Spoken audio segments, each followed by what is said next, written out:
That'd be more like, who's that guy in the strange suit? This is not, you know, we've got council officers here not used to, you know. Well, you know, sort of this is an insane place for a Deadpool to be, I have to say. This is crazy. Look at this place. It's beautiful. Yeah, I love the tradition of it. Yeah. It's amazing. I know, it's beautiful. Thank you very much for having me. Good to see you, man.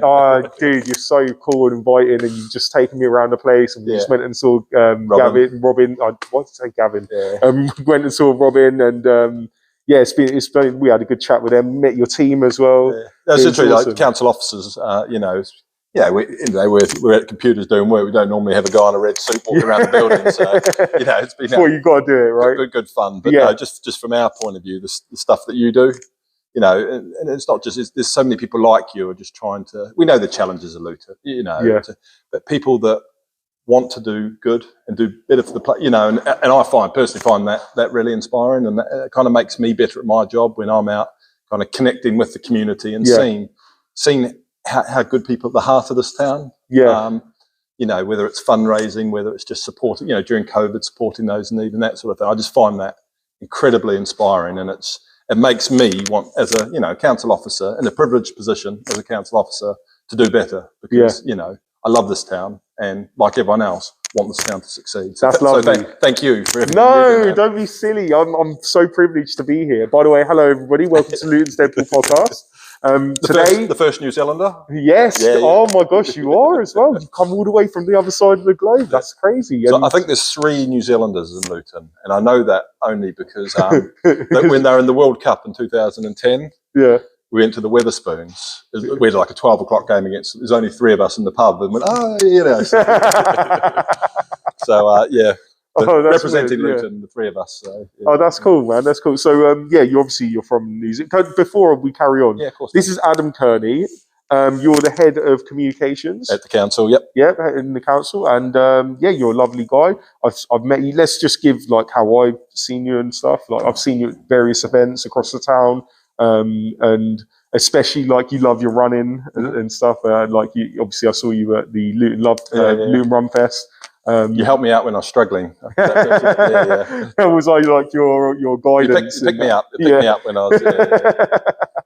Oh, it's so great that I could do that for you. I mean, you know, there was a lot of people that were struggling that day. To be fair, absolutely, and that's kind of what I was saying before with me, that you know, it could be easy as a council officer just to go into the office in this, you know, in this building 9 to 5, then go home. But then you don't connect with the place. Yeah. That's why, as much as possible. You know, I got 100 people from the council to enter that Love Luton Run that's Fest. So good. And you know, the best thing for me about it was, half of them didn't want to, and they're annoyed with me. Why have you got me out on a Sunday? Yeah. And it was because of that vibe in St George's Square beforehand, and how amazing that vibe was with the community coming together for, you know, charity, doing something so positive. And I'd say over half of those people in the council team had never been to Luton at a weekend before. Really? You know, as a council, you know, a good council officer staff, you know, you can't connect to the place unless you're part of it and you attend and you're in it and that sort of thing. And it motivates me every time I go to something like that. You know, whether it's a litter pick,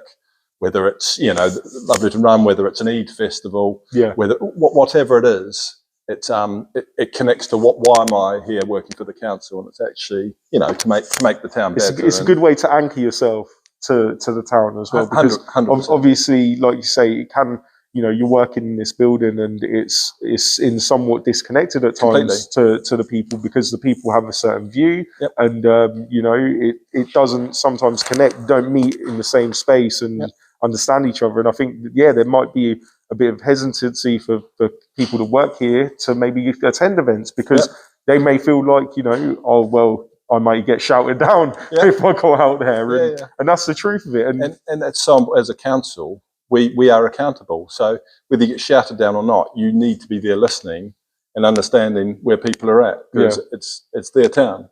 Yeah, you know, and if they're not happy about something, it's better you know that than not know that. You know, you might know how to fix everything, of course not, but it's the overwhelming positive feeling. So we talk about that Love Luton Run Fest Day. You know, how many? 500 people all running for a charity, all raising tens of thousands of pounds, so people in our town don't go hungry. You know, you know, how amazing is that? And that's community led. That was someone's idea. Let's make this happen. To turn into a movement. it'd be odd if the council wasn't there as part of that. Yeah, of There'd course. be that disconnect, wouldn't there? Yeah, So, yeah, you're totally right. It's like that's what Luton's so special for is the help that it gives to different charities and to individuals as well. But you know, the council can help as well on the big screen. Oh, we're on the big screen. Oh my gosh, look at that! Oh, look at that! That's so crazy. Oh, I need to pinch myself because this is very, very weird. Yeah, I mean, you know, for me, I'm from Luton, and I've like grown up and seen this building all throughout my life. You know, I've walked past it as a little toddler till, you know, being a big man now in a red suit. And do you know what? Do, right? I have to say that on the Luton Runfest, I got the chance to go through the big brown doors at the front. Yeah, first time. And yeah, I was just like, oh my gosh, it was all my dreams of what the place looked like was true. There's something quite symbolic in you saying that, because it's almost like, well, that's them, that's the council. Well, it shouldn't be. It should be. Come in, we're the council, we're part, you know, and we've got some work to do there. We've got some work to do in terms of that sort of connection with the local. So it shouldn't feel like, well, that's the council, I can't go in here. You know? And I hope in terms of some of the stuff I do, it bridges that gap a little bit. That we actually all just want the same thing, and that's we want this town to thrive. We want people to have better lives, and we want this town to move forward. You know. Yeah, and I think the big problem that the council has is that they don't get the support that they need from the government. No. That is the biggest problem. I can't talk politically, of course, as a council officer, but kind of as a factual response. You know, we don't. I think back in 2010, we received £120 million every year from the government to fund services, to fund bin collections, to fund, you know, adult social care. That's 10 million now. So that's 150 million that's dropped in, you know. So it's so of course, as a council, it's not me, it's the councillors, because they're the ones that have to make difficult decisions. And of course, if your service is cut or a decision made you don't like, you're not going to be happy about that. But it's you know, the more opportunity we can out there and sort of explaining that, is better. I like that this is the side of the council is trying to kind of become the modern day council, which is that it's involved with the community. It has to be. And how can a council make a decision about a town if they're not part of the community? They have to be, you know. And that's why these things are so important, that we're not. And particularly, I found it got worse during COVID, actually, because a lot of people were working from home and things like that. So a lot of our staff, I think about 60% of our staff live in Luton, 40 don't. So that's sort of 1,000 people who aren't even coming into Luton. Yet they're coming up with policies and things like that for Luton. That's not right. You need to be here. You need to be. You need to feel the pulse. And I think that's. But on the flip side, it motivates you. You know, like when I see the great work you're doing and other people, it inspires you.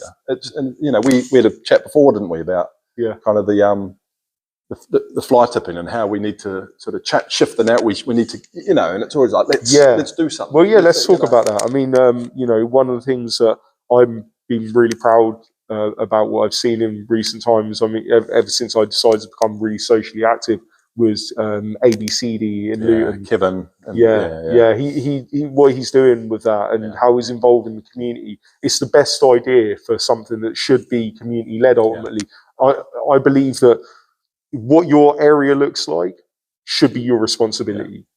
I mean, if I'm not looking after the front of my house and I'm expecting that's not the right mentality to have in life. Like, how can I assume that someone else should be cleaning up after me? And you know, okay, it's annoying that people may litter outside your house, but unless you're going to go out there and catch them in the act and then tell them stop doing this, you're going to have to do something about it. All the litter's going to pile up. And I think that, of course, the council does have a responsibility to help out with this, but I think that it's such a big task because litter is a big problem. I think at the moment, the amount of fly tipping that is, you know, I don't know, it's not my team, but I understand that any time a fly tipping is reported, it's on council land, within 24 hours, 95% of the time it's gone. But within that time, 5 more reports have flied to me because there's so much. Just fighting a losing battle constantly. And we do. So I've got Kev, so much respect for Kev and what he does. And I think it's great. I drag my team out and we do, just an hour at lunchtime, we'll go somewhere and kind of clean up. We did one area at one point and we were picking up rubbish off almost up people's driveways. So they were walking past stuff, but then a couple of the other residents came out just to thank us and said, oh, we've wanted to see something, like how do we get involved and that sort of thing. So I think the vast majority of people aren't people that kind of like it, but I think the vast majority just sort of have accepted it. It's going to be here. Yeah, that's the problem. You need to change it. Actually, no, it's not okay to drop stuff in our town, and it's not okay that there's a pile of rubbish there. So I'm going to do something about it. Well, hopefully we can figure something out. I think so. Me, you, and Kev, we've got to. Yeah, we can do something. You got that, bigger thing. We'll come for you, Kev. Oh, do you know what? I just realised I haven't turned my phone in airplane mode. I'm so sorry. And that is a dangerous thing because if someone calls me, it will stop the recording. These gloves are supposed to be touch gloves, and they're not. And now it's. So how does it feel to be part of this building? Well, I'm not part of it yet. I would like to have a big gold Deadpool statue right there. Get rid of Hazel. Just behind, just stand there like this, or like this, or like this. Like that would be any of that. Oh, actually, could what's the chances of me getting like a Hollywood star? Like somewhere in we're going to mark the occasion somehow. I have to say that the look on people's faces when I was taking this guy around his nerdy little council offices, the man in a red suit in our building and stuff. So it's definitely got a great team. Brightened up our day. Yeah, you've got a really, really good team in there. The people they seem really friendly and nice, and we're passionate. And it's I know that the council can be very faceless, and I get that, and and. Who's our boss? The residents of Luton, and do we get things wrong? Of course we do. But if there's one thing I'd like to get out of this, it's a tough job, but people really do care about the town. Yeah, and they want to do better, but you're never going to please everyone. Yeah, but where we're all sisters, actually, we want we want people in this town. We want their lives to be better and stuff, and that's why we get up every morning and go to work. Yeah. Well, let's find out a bit more about you and why you do this, because this is an interesting question on its own. Like for you've come from a completely different continent to come to England. Like, fair enough, right? I get that for the weather. I mean, I get the England part. I get the Luton part because we have the airport, and that's probably the first place you landed. So it wasn't actually. So no, it wasn't. It was actually duped. So I travelled through Asia, like Thailand, Vietnam. So I came to the UK with no money and I needed a job.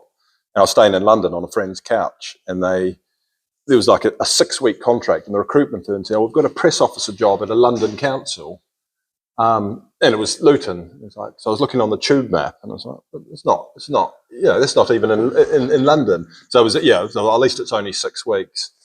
14 years later, here I am, got family here and everything. So it was, so we get lots of New Zealanders come over, and it's because New Zealand's very isolated, and so a lot of New Zealanders come over, so they do a bit of travel. So going around Europe, where you've got like 2 hours on your doorstep, you can go to Italy, you can go to Spain. So we did quite a bit of that, and then you just sort of make friends. Then I got married, now kids, and now it's just kind of home. But it's interesting. So it's my only job in the UK has been at Luton Council. Yeah, I've almost left a couple of times throughout the years, but I would find it very hard because I don't know if I could find another job. Don't get me wrong. You're going to get a job wherever you want. Well, no, I wouldn't say that. For what you've done and everything would I have the passion? Yeah, that's the one. Would I have the I want to come here on a Sunday and do a litter pick. I want to do this. I want to speak to Deadpool. And it's something that takes you, and I do love it, and it's a challenging place to work. Yeah, of course. Of course.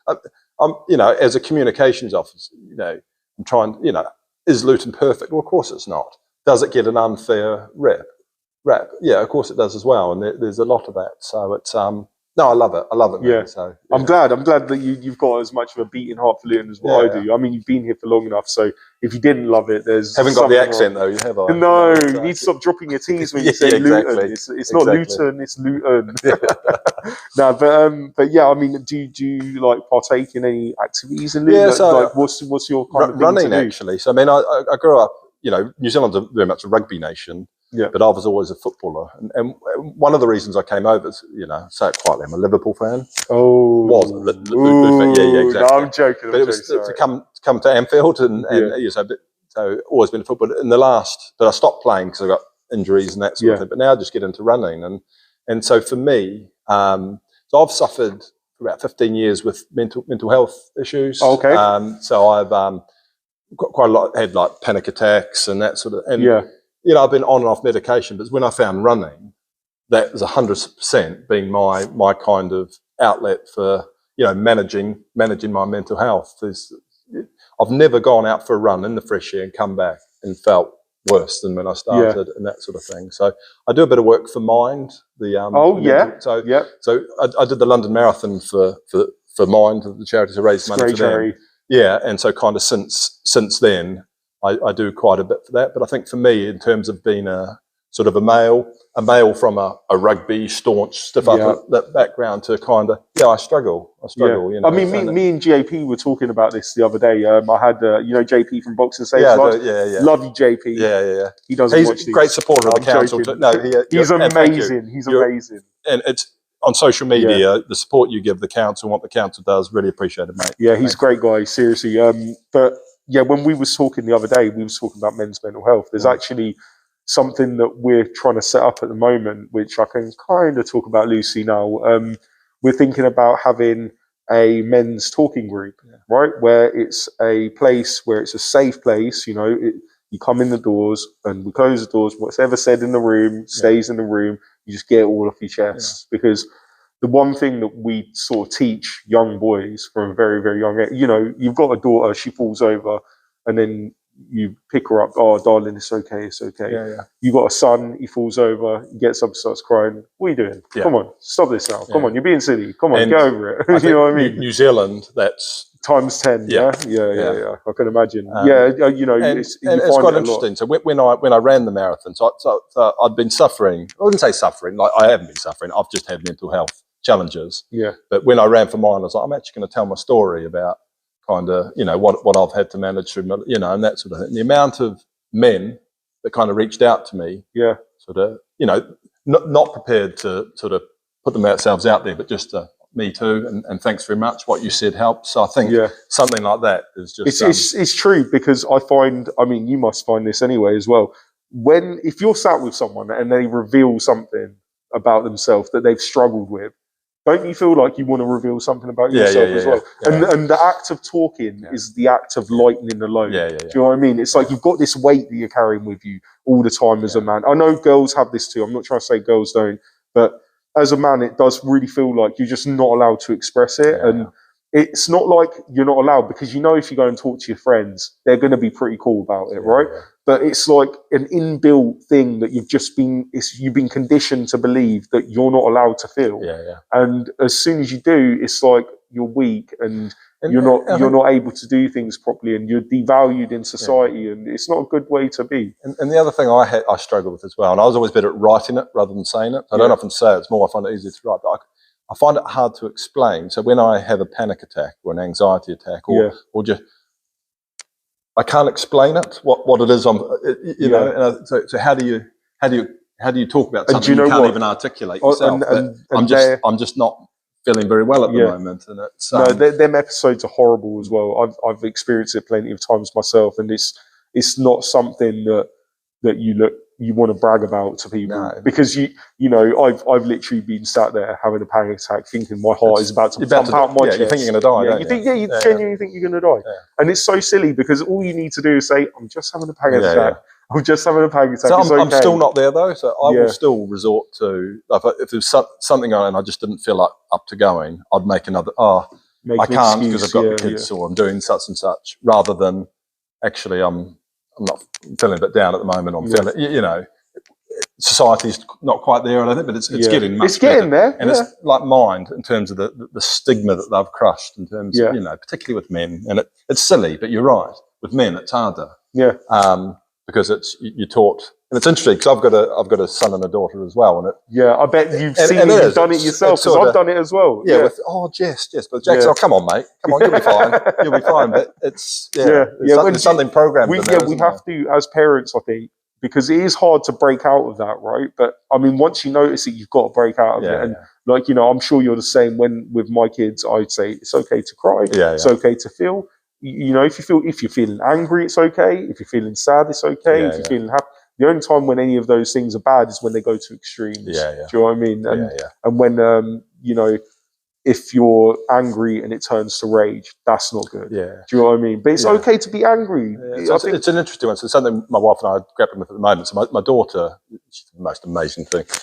She's on the autistic spectrum. But she's 6 at the moment. So she was diagnosed very early. It was quite obvious early. I mean, she's doing brilliant. But I think she's probably starting to realise maybe I'm a bit, I don't want to say different, but at what point, how do we have that conversation with because she's just absolutely amazing and stuff, but it's just she's kind of looks like she's on the peripheral with her friends at times and that sort of thing. But for us, it's, as long as she's happy, that's our job. Doesn't matter. Forget the labels, forget the long. Our job is to make sure that she is happy. And at the moment, you know what? She's happy. So we're doing Then you're doing a great job, man. You've got nothing to worry about. Because I know exactly what you're saying. And just to make it clear, everybody's different, right? That's you know what I mean? I mean, for me, I feel like at the moment, with children, people are trying to almost make a one-size-fits-all type of child. Do you know what I mean? Where it's like you say, you judge a child by the status of another child, and you want them all to be one way, and no kids are like that, and they're going to be different kids. And as soon as like for instance, I have obviously I've got daughters, and each one of them are completely different, and they wouldn't fit in with the other social circles. And they're so like my eldest one, she loves reading and she's a massive nerd into comic books and stuff like that. My middle one, she's massively into football. If them two friendship groups met, they would hate each other. Do you know what I mean? And one would say the other one's less than and how boring would it be if they were identical? How boring would the world be if everyone was the same? Exactly. I promote the whole idea of difference. Like, one thing that I really let myself down on when I was a kid is that I was so obsessed with being like everybody else. I'd wear a different mask everywhere I go. I know it's funny because I'm wearing one, but I'm only wearing one now, and it's this one. That to fit in. To fit in, because I was so concerned that people would call me weird, and because the truth is, I am weird. I mean, like, I'm a weird guy. But everyone's weird because everyone's different. So you know what I mean? Yeah, exactly. And it's only when you get to be in an age where you say, do you know what? I'm sick of pretending to be things. I'm just going to be me, and if people don't like me, then. It's their problem. It's not my problem. And it's about being comfortable in yourself. There's actually a great saying from a podcast that I listen to from people that are like, they do sort of an anonymous podcast, kind of like with similar to what I do. But this girl, she says on it, it's such a great saying. What other people think of you is none of your business. I like it. I love that. I haven't heard that one before. That's great, isn't it? Yeah. If it just makes you think, because the amount that you're in your head about what someone else is thinking. I really like that. That's like, get out of it, man. Like, you should. The only thing that matters is what you think of yourself, and maybe what your family thinks of you. I mean, that's probably quite important. But other than that, But either way, you need to be true to yourself. Don't be someone that you're not. And that's really. I really like that. I haven't heard that before. So I might have to use it. You might see it in the council press release at some point. So tell me what it's like working day to day in this place. What's it like with the people? And got a great team. I've got a great team. So first and foremost, as a manager, so I lead a team. So the most important thing is the team are happy. The team, felt supported. The team are motivated and kind of that sort of thing. So that's and the best managers I've had are people managers. So for me, number one, if the team are doing well and the team are happy, I'm doing a good job. And that's they definitely seemed happy. Yeah, and it's so important. So as we've got a couple of WhatsApp groups actually. There's one like a work one. Yeah. That's a very serious one. But it's more like is anyone's IT down? That sort of stuff. But there's a personal one. There's only one rule. and that is no work chat allowed, and that's where people have got a dog or they're on holiday snaps and that sort of thing. And I think, so we are very tight. That's very close and that sort of thing. I think it's like a little family. Do you know what I mean? Do you know what? You spend so much time with these people that you work with. It would be horrible to not have that relationship. Yeah, 100%. You know what I mean? I want to know how your family is if I'm working with you day to day, because then you're going to want to know how my family is, and it just makes everything easier for people. And if something, in terms of there's an issue with a family member, that's your priority. Yeah. Don't apologise to me. Go sort that out, and because that's when they come back, they're going to be more motivated because they felt supported by their manager and that sort of thing. So that's a big one for me. But I mean, I think as you can tell, I'm very passionate. I annoy them when I make them come out and do litter picks and kind of things like that. But that's a really important one for me in terms of that connection to the town. So we could easily just sit in the town hall at our computers every day and then going to go home. But no, I want to be out there at I want to go to the Eid Festival. I want to go to a litter pick. I want to do the Love Luton Run and do it with and talk to people. And I want to go to concerts even when people are angry. Yeah. And even if we feel they might be unreasonable, it's our job to listen and see, is there anything that we need to be reporting back to councillors and other things who are making decisions about how people are feeling. And, I see that very much as our job. Yeah. I mean, it's very hard with because there's so much emotion from people towards the council of course, in the love for it and in for the hate for it. Because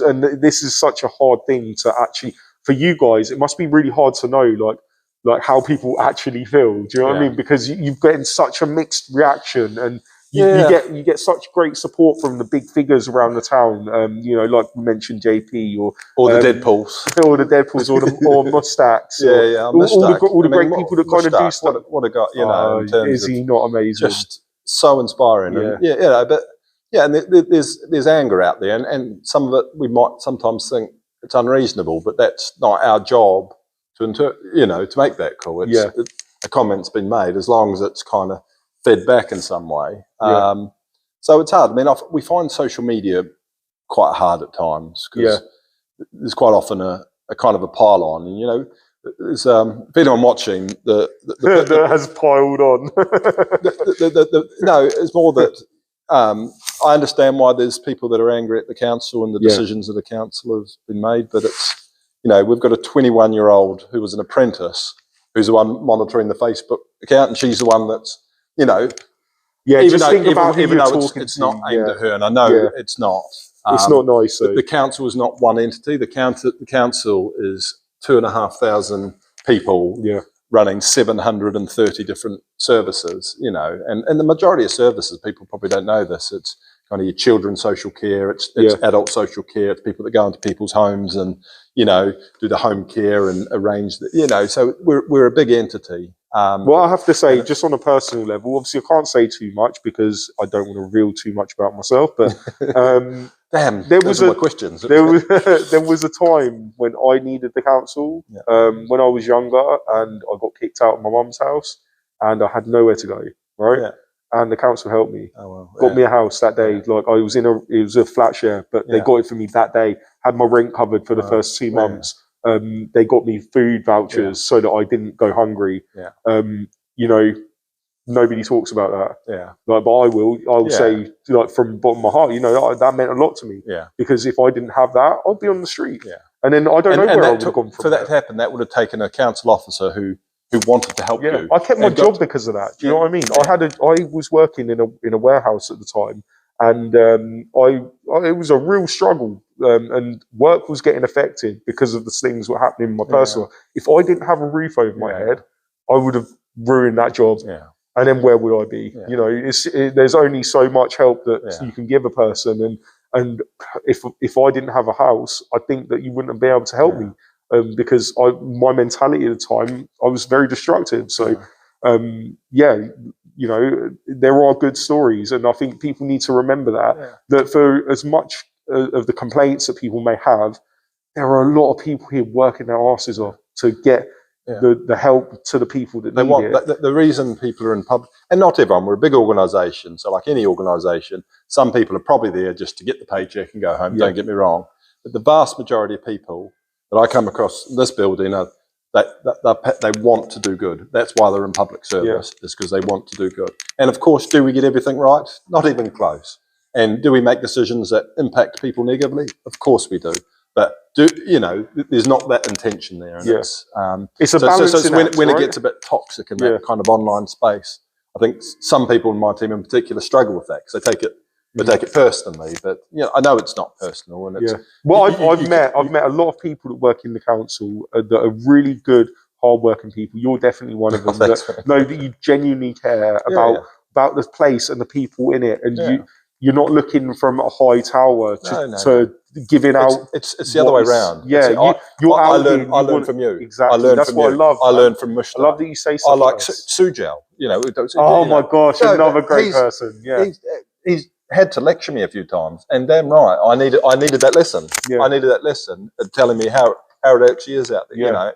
Without that, I'm in my glass ceiling away, and that sort of thing. And then the thing is, without people actually, this is love you, Sujal, by the way. Yeah, great guy. I love Sujal. But without people coming and saying, "I'm not happy about this. I'm not happy about this. I'm not happy about this." How would you know? If all you're doing is going on Facebook and screaming at a 21-year-old girl, what your problem is? I know they're not. It's not. Yeah, they don't know this. But then at the same time, if that's where you're direct, that doesn't help. Like there's ways to contact correctly. Yeah, there is. And trust me, I know that there's a problem to try and contact you guys as well. There is it's hard to get through sometimes, but you just got to be patient with it, and you just got to keep going. And I think that is a frustration. I think that's a big one we get on social media is people can't get through on the lines, and that's like I said, I think before in 2010, the government gave us 120 million to fund services. Now they give us 160. Anyway.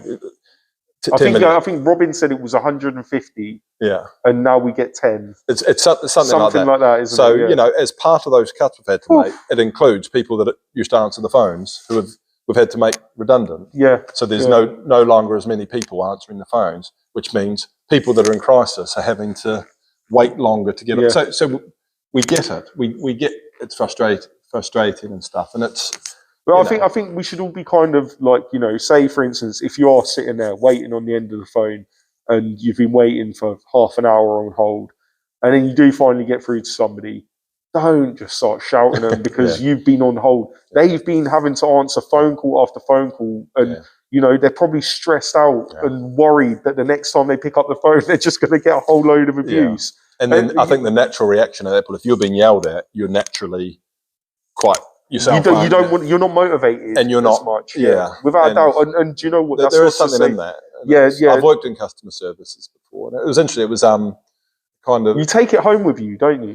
Do you know what I mean? I worked for it was a horrible company. They basically did. It was back in New Zealand. They gave payday loans to people that couldn't afford it and didn't understand they were paying interest. So my job was to people ringing up saying I've been sent this letter saying I owe this money and that sort of thing, and there was. People would be angry because the company had sort of, but wanted to help them. I felt sorry for them and that sort of thing. You're just there doing a job. But then, actually, do I want to work for this company? Have preyed on vulnerable people, manipulated that, so I got out of there. And that's why I think I'm in a, this is probably the public sector. Yeah, that's probably the reason why, because of being in such a toxic place like that, where it's actually causing harm. I mean, my gosh, I got done by some payday loan companies when I was a kid, and it's really bad. It's really bad, and I can't imagine. Like, I talk to people who are in customer service, and the pressure that you are put under is crazy. Like, and you've got to keep people happy, but then at the same time, you've got a job to do. You've got to get a certain thing out of that person, and it's kind of sick that that's the way it works. But for some people, I just need a job. I just need some money to get by and feed myself and heat my house, and I'll take any job. Do you know what I mean? Like, that's it's only when you start to get older you start to say, actually, I need to have some morals as well at the same time. And I think so. My background, my family, they're all kind of public service as well. So I think it's sort of it's in the blood that a lot of my best mates back in New Zealand, they're all bankers, and they do well. But their whole jobs is to make the rich people richer, and it's fine, but not for me. I need purpose. I need I might not be doing it well, but what I'm trying to do is do something good and help. What you want to do is you want to leave your mark and make a place better, right? 100%. Yeah, 100%. And that's what it's all about, man. And I'm so glad that you're the one doing the job, because if you wasn't, it could be someone else. Like, and that's scary, because in a place of power like the council, I want to know that people that have the power are good-hearted people, because ultimately someone has to, and they are. Yeah. But it's a big organisation. Is everyone? No, because it's a big organisation. Some people are. It's just a job. Yeah. But the vast majority of people I come across day to day are people that, you know, are really committed to Luton and want to do a good job. You know. No, that's perfect, man. Can we wrap up by just talking about maybe some things that are coming up, some stuff that you might want to promote? Sorry to put you on the spot, because I didn't say that I was going to ask you this. No. Well, I'm actually going to Japan to run the marathon, so that's what I've got coming up. So that's what you've got. All right, cool. Well, how can people support you with that? Follow me on Twitter. There you go. Adam Kiwi Adam. Kearney Adam, yeah. Kiwi Adam. Oh, right. Cool. Oh, yeah, of course, yeah. So what have we got coming up? So, I mean, it's we're coming to the end of winter, so I think starting in spring is when we've got a full year of events this year. So, you know, a lot of people talk about there's not many kind of events in Luton. So this year there's going to be more community events than there's ever been in Luton. Oh, you know, I'm so excited for that. So weather starts getting warmer. We've got the new Pocket Park opening in the town. I've seen that. Yeah. So we're looking at doing something similar to like what we've done with the bandstand. Have kind of bands there each Saturday. We've got Pride again. Yeah. We've got we've had Chinese New Year. We've got Eid Festival. We've got St George's Day. We've got St Patrick's Day. So that's the next one coming up. We're fireworks again. But no, something the council's going to be putting out in a couple of weeks is, you know, full list of kind of events, and it includes not just town centre ones, what's happening in the kind of the communities and that sort of thing. So that's, you know, that's for me. The more people can get out and sort of interact, and anything that brings community together is, you know, we've had a hard 3 years, COVID and that sort of thing. The fact that we've got events again, most of them are free. They're put on by the council's airport company, Luton Rising, so they're able to fund all the kind of events. So I just encourage people to come out, even if you don't normally come to events. Just come check it out. As you know, the vibe there. Oh, it's just the best. Yeah. Whatever we have on, we do it better than anyone else. I'm sorry, world, but Luton does it best. It's a fact. Like any place that I've been when we've had an event on, it's just the atmosphere is electric. Do you know what I'd liken it to? It's like the atmosphere at Kenilworth Road is in the town everywhere now. Whenever I go to an event, it's just, I get this electricity. It's beautiful. I love it. And I love that I've been able to be a part of it. And, you know, I hope I can be and that'll be the highlight, actually. Come May, you know, Luton, if they, you know, they'll be in the playoffs or thereabout. If they go out, you know, the council, as tradition will say, they'll host the town, the club for so that will be the biggest. If we can get that bounce up to the Premier League, and I think we're pretty sure that if they go up, there's the stadium paid for and the money they get for going up. So, but I've always said as well, when Luton Town do well, there's a positive vibe across the whole town. And there was even you know, the worst places in COVID when they were still playing football, no crowds and that sort of thing. When Luton played and Luton had a win, it's a bit of a pick me up for the town and stuff, and it has, you know, the town is really impacted, I think, in terms of how well Luton's doing. So fingers crossed. Yeah, exactly. We can only hope. But thank you so much for having me, Adam. And I mean, I'd like to do this again in the future at some point. You know, I'd love down the line we'd have another chat. We'll talk about other things. I think that it's the litter pick. So that's something I'm really passionate about, and how we working with Kev. Because it almost feels like it's he's driving it a lot, but how can we support him and what you're going to do, and really, because the town, there's too much fly tipping about the town. The council needs to do its job, but as the community, let's see what we can do in terms of, you know, making it not acceptable to chuck rubbish around our town and that sort of thing. So let's come up with a plan there. I love it. Thank you so much, Adam. Legend. All right, love you, Luton. Bye. Dude, that was awesome.